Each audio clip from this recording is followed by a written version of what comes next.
there ulit. Tsaka, okay, Ninang Duncan has crowdsourced a few theirs na ipapagawa namin sa inyo, di ba? And you guys were such a good sport last night. Well, apat sa inyo, actually. Apat sa inyo. May utang eh, may utang. Good sport kayo apat eh. Kasi si Justin muntik na mabalik na bilauhan. Oo. Si Josh lumunok ng pride. Ginawa niya yung wag mong ikunod. Si Ken, nakita naman natin kinagat yung dila. Namaga nga actually. Oo. Si... Namaga hindi Kaya yan. pala hindi siya masyadong Sasalita, namaga ka kakagat. Si Stel, naglapag ng core memory para sa atin lahat. Oo. You're welcome guys, you're very welcome. May isa, alam mo may isa, yung Carla, kakanta lang siya sa sarili ng kanta, parang hindi naman mahirap. Oo. Gusto niyo bang ano? Ay, Hindi, wait lang, hindi mapasama itong ginawa ko kanina. teka, hindi ko sinabi Pablo. Hindi ko sinabi Pablo. Nakakanta. Oo nga, defensive Ikaw ko. ba yun? Guilty! Enough na ba yung kanina? Parang hindi ba? Huwag natin magbigyan! Wow! Kasi sa Twitter, Gagawin niya to sabay-sabay lang. mula sa mga telephreader. Nire-request nila, nakalimutan ko kasing balikan ka. So, kailangan kong bumawi. Bumaba. Oo. So, Pao, paano ka maging pasalubong?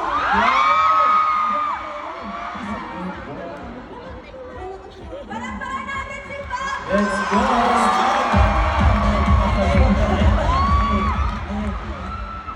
Ay! Pa-music daw po. Music naman daw po, pag-music Music! daw. Ayan na. You!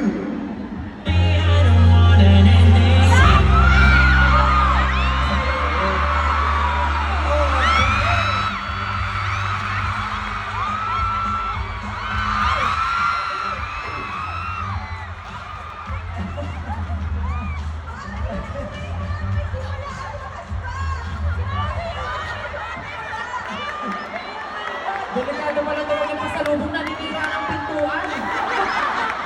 Kakato ka muna, bago ka tumawag table. Ay, palakpakan naman natin si Pao! Kinabahan din ako. Okay, pero thank you so much for that. Bawing-bawi na, bawing-bawi na. Bawing-bawi na, oo. Ngayon naman, it's time for New Bears. Are you ready, gentlemen? Okay. Let's go! So, unahin natin ang ating first pair mula sa mga 18. Okay. At ang mauna ay si Stel. Ikaw agad, yes. Ikaw agad, ang nabunot. Oh my God, okay. Ang dare sa inyo ay Puta to. rap storytelling. Ang funny SB19 story. Funny, Oo. Para, dapat pa-rap na way. ang dami kasing funny memories with SB na. Any? Any. Ay, parang nakakatakot. Okay, naikikwento ako. Isang malaking, na-share ko na tong kwento na to before. Pero sige, tatry ko siyang, tatry ko mag-rap, okay? Tatry ko. Pero may music ba? Mabagal lang. Ayan. Hey! Let's go! Noong unang panahon, bata pa kami noon. Kami naghahanda sa studio noon. Naaalala ko, nag-aayos kami, nagme-makeup dahil may event pala kami noon. Lumapit ako kay Pablo. Ay, teka, pangalan niya si John. Hindi pa siya Pablo, bago yun. Kasi ang pangalan niya nga dati ay si John. Sabihin niyo, si John!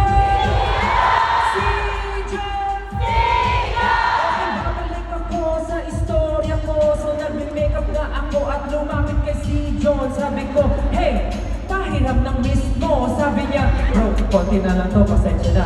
Sabi ko, okay lang, lalapit na ako kay Ken. Manghihiram ako ng miss. Sabi ko, Ken, pahiram naman ng miss mo. Sabi ni Ken, okay bro, ito ang miss ko. Biglang lumapit si John, sabi sa akin, bro, sige na nga, gamitin mo na yung miss ko. Sabi ko, okay lang pare, nandito na yung kay Ken, gagamitin ko na ang miss niya. mauubos na ang mismo. Pero bigla siyang nagalit at sabi niya sa akin, gamitin mo na! Ay, sorry po! Nagulat ako, pinagdo niya at nabasag ang miss niya. Nagulat ako at pinagbalaki at sumikaw sa akin si Sijon. Nagkapagsigaw niya, ako'y nataranta. Nagsigaw-sigaw si Sijon, biglang lumapit si Ken. Bro, bakit mo sinisigawan si Stel?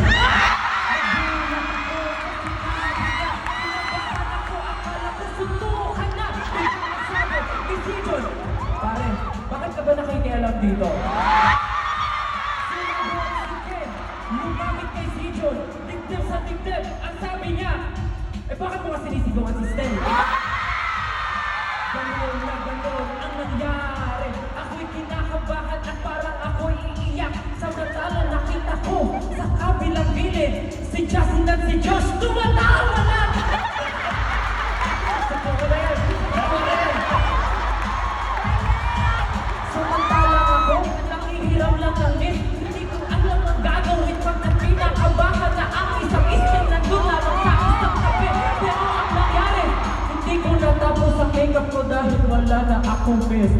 Pero okay lang yun. Kasi alam niyo ba, hindi na kami mag-aaway dahil sa isang miss. Kasi ngayon lahat kami may pamilya na kahit let's go.